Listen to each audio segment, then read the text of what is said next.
The Pet Milk Program with Fibber, MCGee, and Molly.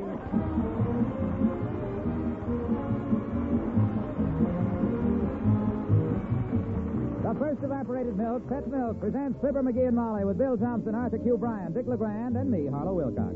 The show is written by Don Quinn and Phil Leslie and directed by Max Hutto with music by the King's Men and Billy Mills Orchestra.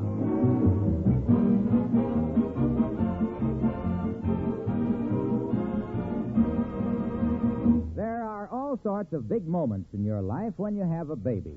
One is the moment when bottle feeding days are over. There's no more formula fixing to be done. And you may think you should change the milk you give your baby as well as the way in which it's given. But before you make a decision, consider these facts. Pet milk in its sealed can is as free from illness-causing germs as if there were no such thing in the world. This can't be said of all milk. Pet milk is uniformly rich, easier for youngsters to digest than ordinary bottled milk. And pet milk has the combination of milk minerals and vitamin D that a child needs all through his growing years in order to achieve the best of growth, to develop straight limbs, to have strong, sound teeth. So, when you consider these facts, you can understand why it's wise to continue giving your baby pet milk even when formula-fixing days are over.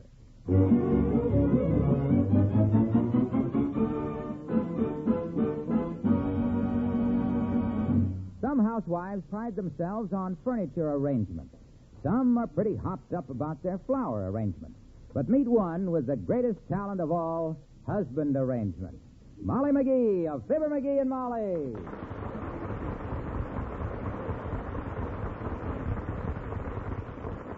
Dearie, you have been home just 3 minutes and look at this room. You know something? I was just.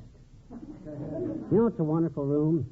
It ain't many guys as lucky as me to have a room like this to come home into and to relax into. I don't mean that. Just look at it. Your overcoat flung on the chair by the door. Your hat on the lamp. Wet galoshes on the Davenport. Your suit coat under the piano. Your newspaper all over the floor and your gloves. One's in the ashtray. Where's the other? On my hand, I ain't took it off yet. Now then, do you see anything in this room that I might get disturbed about? No, but something that's here that I'm disturbed about. Where's my hip boots that I brought them in here just before I went downtown to get a vulcanizing outfit to patch them with because the duck season is almost... Hey, where's my vulcanizing outfit? Oh, here it is in the candy dish. And your hip boots, which I might add gave this room the romantic fragrance of the Fulton Fish Market. They're on the back porch where they belong. Yeah, well, Dad Ratted, I wish people would leave my personal belongings around here alone. By people, you mean me, by any chance? Well, anybody around here. Now, I happen to have a few little possessions that I cherish. Nothing much, just a pitiful little handful of personal belongings of my own that I like to know where they are at. And when I leave something somewhere... Like your old Indian clubs that you varnished last week and put in the oven to dry and forgot about, and I thought I'd burned up my leg of lamb and sat down and cried like a baby? I don't know what you were crying about. I ate half of one of them.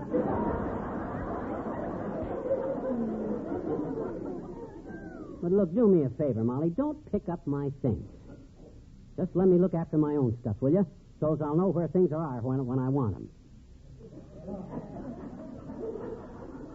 My boy, you have just made yourself a firm deal. Good. Shake. How do you do? You go right ahead and leave things. I'll touch nothing. I'm going to love not picking up after you. It'll give me 3 or 4 hours of spare time a day. I leave your things strictly alone, believe me. Oh, good. First thing I'm going to do is bring my old seashell collection up out of the basement and sort it out.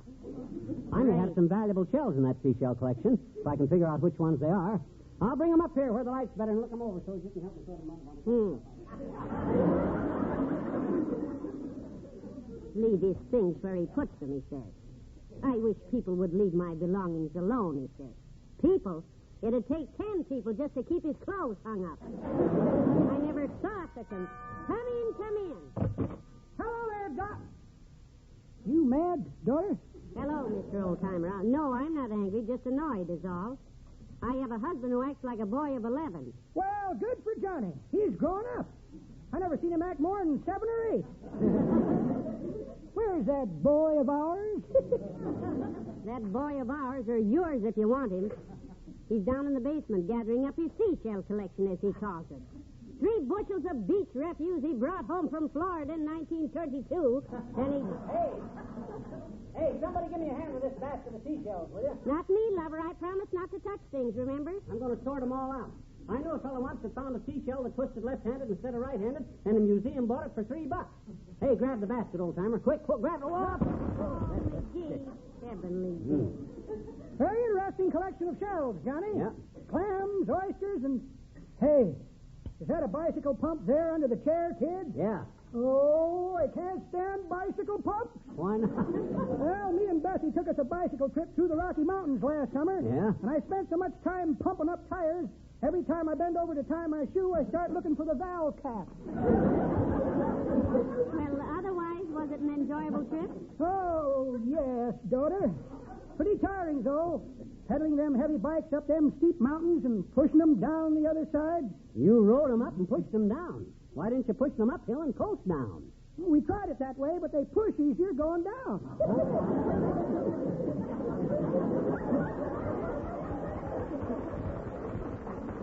Himself, he took a long bicycle trip once. Yeah, I took a trip all through the New England states. Ohio and Illinois and Oklahoma. I got some wonderful pictures I took of that trip.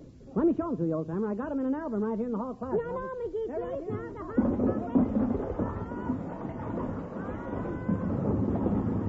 Put them in there just a few weeks ago.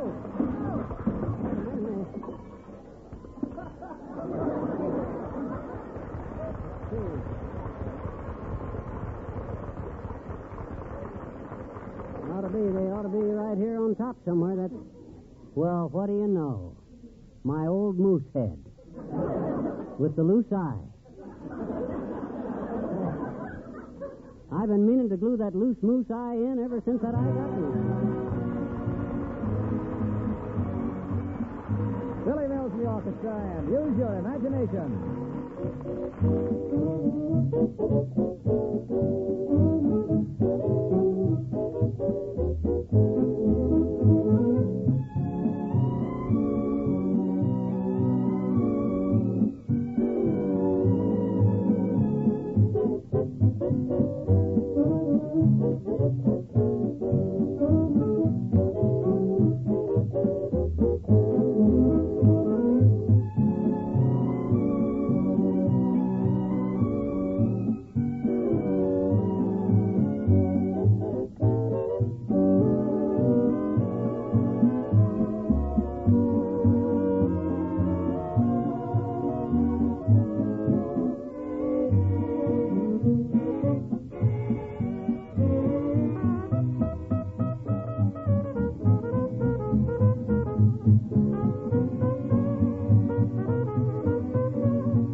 Hey, Molly. What? You know something? Since you stopped picking stuff up after me. At your request. Yeah, at my request. The room is getting kind of cluttered up. Nonsense. Hmm? There's only a seashell collection all over the floor, a vulcanizing outfit, Yeah. a 16-man rubber life raft, a tool chest, a moose head, a tire pump, a mandolin, and a few objects I haven't identified as yet. Oh, yes, there's your mahjong set and a camp stove. Yeah. You sure they ain't in the way till I get them took care of? Why, of course not, dearie. Well. My goodness, I like it this way. Good. Makes the house look lived in. Yes, it does. By a couple of drunken junk dealers. What's that thing you... Come in. Oh, Dr. Gamble. Hi, Ducky. Good day, my dear. Good day. I wasn't talking to you. Oh, good day, Doctor. That's better. And good day to you, Fishhead. Do you know that Do you know that this house is in a strictly residential district? What you mean it's in a strictly? You can't start... You can't start an Army surplus store in here. And surplus from Coxey's Army at that. What do you mean? Wait a minute. What do you mean, Army surplus? These things are merely a few personal possessions that I happen to temporarily lay down in here. Oh. Well, I'm glad I don't have to lie down in here. What's that thing that looks like a folded-up life raft? $12 silver to this gentleman. Doctor, that is a folded-up life raft. And will you join me in a little prayer that it stays folded up? Don't touch it, Fatso. Don't touch it. You see that little gadget there? That's a cartridge full of carbohydrated peroxide that you inflated with. And if you bump it, it's liable to inflate the whole... He can look at it, McGee. Well, come on over here, Doctor. Oh, what am I stepping on? that's just a collection of old seashells, Doc. Don't worry breaking a few. I still got 2 bushel baskets full of them in the basement. For emergencies. When we get enough of them crushed on the living room floor, we're going to shovel them out and pave the driveway. Well, if you're sure I'm not damaging anything... Ooh, now what? Boy, are you clumsy. Stepped right into my air raid warden helmet and kicked it right into my Greek typewriter. Why don't you watch where you're going? Greek typewriter. Where on earth did you get that and why? Well, I picked it up at a police auction last October. Only $13. You speak Greek? Nope.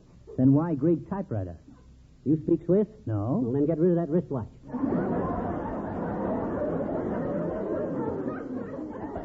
Molly. Yes, Doctor? When you promised to love, honor, and obey this beetle brain, did you realize what he could do to a civilized dwelling place? Well... Look at this living room. I haven't seen such a shambles since that circus truck loaded with chimpanzees smashed into the pie wagon at 14th and Oak and knocked down a beekeeper on a bicycle. Yeah, I saw that. But don't be silly, Fatso. Any guy's entitled to a couple of hobbies. What do you want me to do, bury everything I own in the backyard? I like to have my stuff available. Certainly. And what more available place for a one-eyed moose head is there than under the piano next to a broken lawnmower?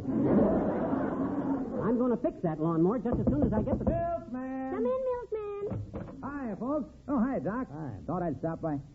Where are you moving to, pal? My gosh, I'm getting tired of explaining this. Look, Junior, we are not moving. Come in and shut that door. Where was everybody raised? In a birdcage? Yes, come in and sit down, Harlow. Yeah. Squeeze in there between the elderly suitcases and the convertible top off the small English car. That ain't a convertible top off an old small English car. That's the grass basket off of the lawnmower. Oh, sorry, old man. Here, Mr. Wilcox. There's room to sit down over here. Sit with me on this. Thanks, but what is it? It's a 16-man life raft, silly boy. What'd you expect to find in McGee's living room? Chairs? Okay. Scott, have your fun if you want to. My opinion is that just because a fellow that he likes to tinker with stuff don't put everything away the minute he lays it down, nobody gives me credit for having the ambition and energy that I didn't like to work on stuff I wouldn't have brung it out into the living room in the first place is that it's ridiculous. How was that again, pal? It's ridiculous. Give it, Harlow. He was a swimmer all through high school and learned English with his earplugs in. Well, now that we're all settled down in our folded-up life raft and our one-eyed moose head for a nice cozy chat and leg cramps, how about some refreshments? That's a great idea, kiddo. Why don't you make us some hot buttered root beer? I'd like a glass of orange juice, Molly, please. Mr. Wilcox? Would it be too much trouble to make some hot chocolate with pet milk? Not a bit, Mr. Wilcox. I always make it with pet anyway. Cancel the orange juice. I'll have the hot chocolate, too. Made with pet milk, you mean, Doc? Made with pet milk, you mean, Doc? My gosh, Junior. After all this time, can't you be a little more subtitle? You gotta drag them mentions in by their thumbs. McGee, the word is not subtitle. It's subtle. I thought scuttle was a big iron bucket you bring coal into the stove. That's a scuttle, egg face. Oh, yeah, don't feed me that misinformation, throat tainter. A scuttle is a cross-town train. When I was in New York the last time... No, pal. That's a shuttle. Shuttle my clavicle. You're all trying to foul me up. I know what a shuttle is. It's a French castle. Why, sure, when I was in France in the First World War, the big war, when I was there, we was bulleted in a shuttle. I ought to know. McGee, you were billeted. Is that so? I give up. You're all a bunch of frustrated school teachers. What did I say wrong in the first place? You said subtitle instead of subtle. A subtitle is the title that comes after the main title. Or in the silent movies, it was the dialogue that was thrown on the screen. Now, that's what I meant. I was merely trying to say that if Junior couldn't keep his dialogue a little more subtitle, he ought to stay silent. Well, gee whiz, pal, you can't keep either silent or subtle about making wonderful drinks with pet milk. Too many people know about it and love it. Maybe you don't realize how many children demand hot chocolate and cold drinks made with pet milk because the flavor is so rich and satisfying. Yeah, but that ain't what I was talking about. And grown-ups, too. Why, they make malted drinks, egg drinks, chocolate drinks, hot and cold, with pets. Not only because of the added rich flavor, but because they know pet milk is so good and nourishing. And because... Well, wait, let me show you. Molly. Yes, Mr. Wilcox? Where do you keep your Mary Lee Taylor cookbook? In the drawer of the kitchen table, Mr. Wilcox, but... Well, I'll get it. I want to show you all just what... Watch the light draft, boy. Hey, look where you're going, Junior. Don't bump that cartridge. Oh, look, it's inflating again. Stand back.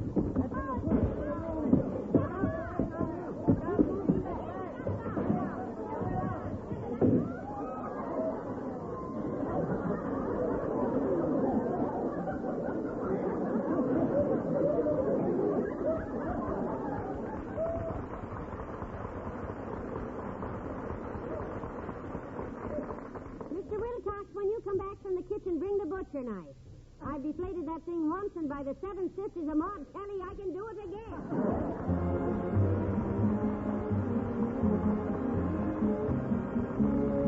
Kingsman sing. Now why should a man have to spend the day working and slaving his life away, and all for a handful of money, money, money? For Adam and Eve, everything was free. Then up popped the snake in the apple tree, and now everything costs you money, money, money. You earn it, you lend it, you borrow some more and you spend it. You sow it, you reap it, but nobody's learned how to keep it. If no one agrees with your point of view, they'll all change their minds and agree with you if you say it loud with money, money, money.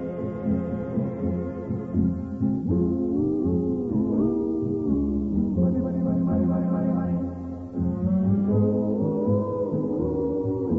Money, money, money, money, money. Your banker will gladly invest the stuff, but you'll find a mattress is safe enough as long as it comes when you call it, and it's money, money, money. Your sweetie may say she's in love with you, but here's a sure way to find out if it's true. Just tell her you lost all your money, holding money, money, money. You make it, you save it, and some even try to engrave it. You hate it or love it, but nobody gets enough of it. So tie up your shoes and put on your hat and go to the place where the money's at and get yourself a pot full of beautiful money, money, money, money, money, money, money, money, money, money, money, money, money. That's wonderful stuff.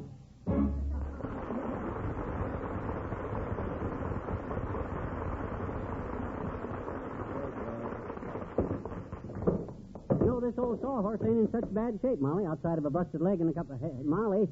Hey, Molly, where are you? Up here, McGee, at the top of the stairs. Trapped like a mink. How would I get downstairs if I wanted to? Well, I'd move some of this junk off the stairs here so you could get down, Molly, but frankly, I ain't got any place to put it at the moment. Don't bother. I wouldn't come down these steps if the house was afire. Which gives me a great idea. You got a map?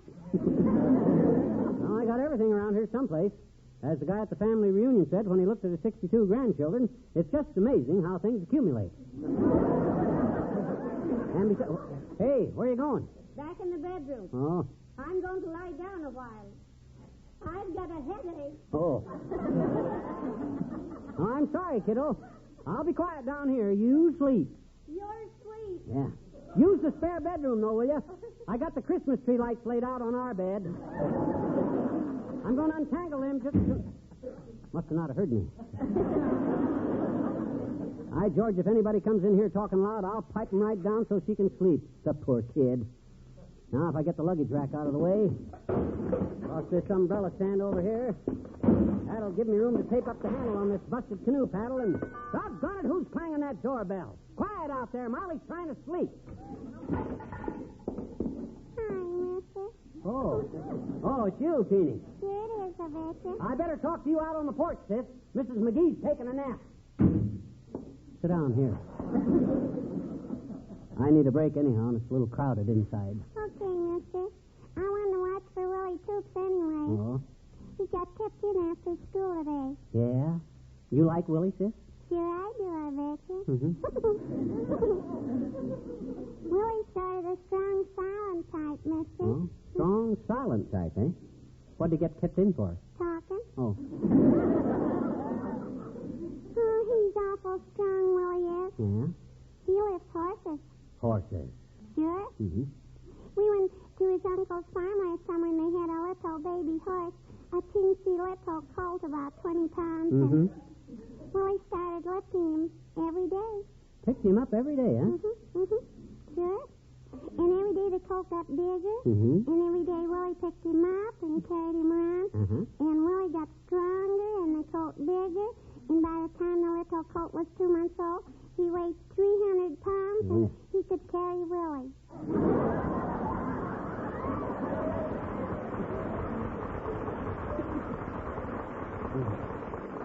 Well, that's a very fascinating story, sis. If I'd have missed out on that, I'd have considered myself very lucky.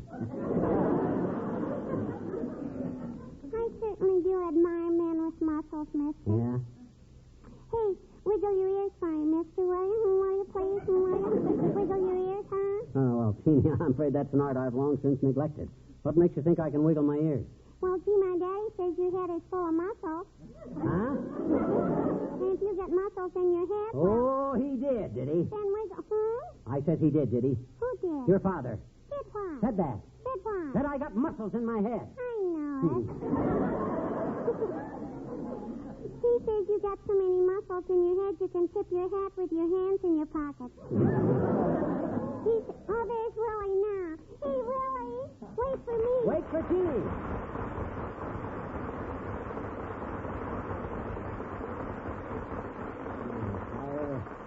I hope I ever meet her father sometime. I hope he's smaller than I am, I hope. Well, I better get at that stuff inside again. Gonna have to start putting some of it away before... Oh, you up and downstairs, Molly? Thought you were down upstairs. You have a nice nap, Tootsie? Lovely, thank you. Mm-hmm. I'm afraid I overslept a little, though. I must have been up there 3.5 or 4 minutes. Yeah.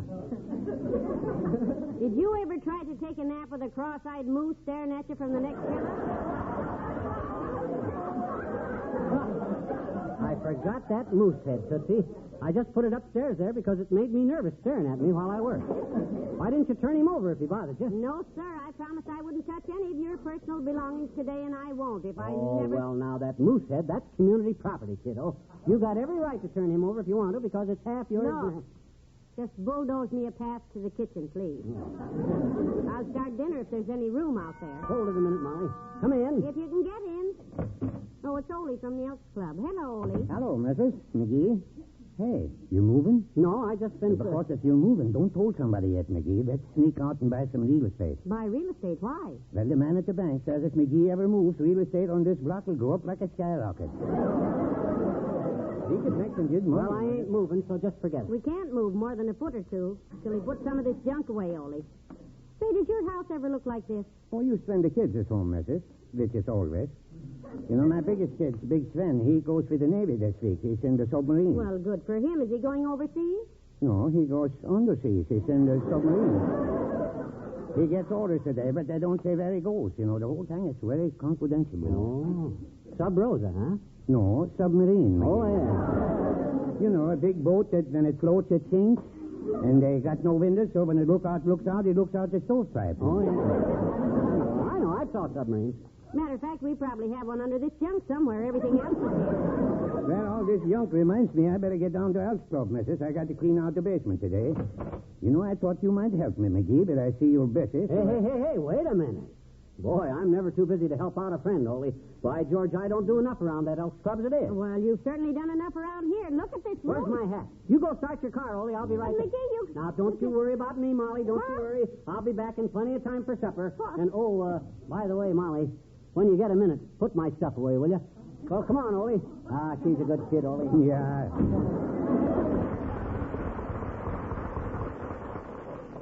Put my stuff away, he said. I won't put it away, but I'll sure move it. Seashell. Mahjong set. Great typewriter. Put it away.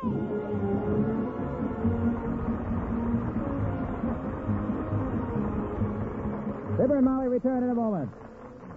You know, there are some foods Mother buys only for baby, but she buys pet evaporated milk for everyone in the family. For baby, of course, and for the older youngsters, too. Because Mother knows a child needs good, whole milk through all its growing years. She knows, too, that it's a good idea to keep pet milk handy for the coffee drinkers in the family. And just about every day in the year, she uses pet milk to add goodness and wholesomeness to favorite family dishes. Yes, Mother knows best. And she knows the pet milk, good, sweet country milk, concentrated to double richness, is truly an all-purpose, all-family milk. When you have pet milk in the house, you don't need any other kind. So the next time you go to your grocer's, get a supply of pet milk. Pet milk, the first evaporated milk, the first choice of good cooks. Well, Molly, I got everything all straightened out. Neat as a pin. Everything put away in its proper place. You proud of me? Yes, I am, dearie. And now that you've helped Ole straighten up the Elks Club, come on home and straighten up your own house. Oh, okay. Good night. Good night, all.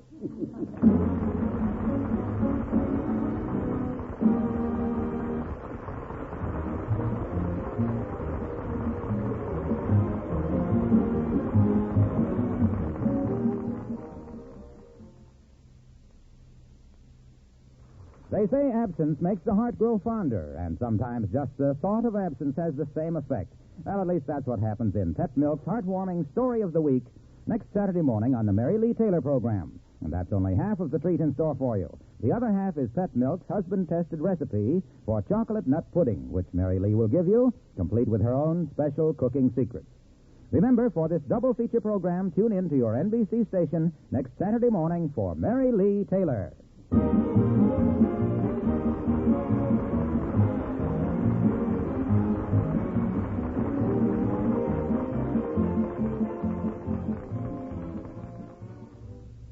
Big Town is next. Saturday, listen for Arturo Toscanini on NBC.